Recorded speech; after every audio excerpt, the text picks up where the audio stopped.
Good morning! Ayan.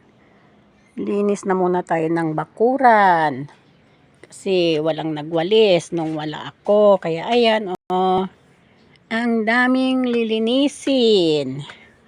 Kaya ito na muna ang atupagin ng lola nyo. Ayan. Tatapos ko lang magdilig. Ayan. Hindi pa nakawalis. Hindi pa nakalinis. Ayan. Kaya maglilinis na muna tayo kasi 3 araw na walang naglinis.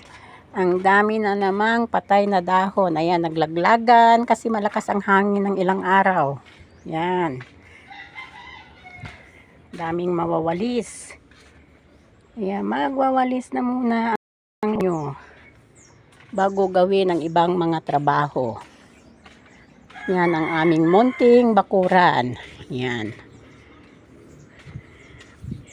Daming tuyong dahon. Kaya kailangang linisin. Yan. Salamat po sa panonood.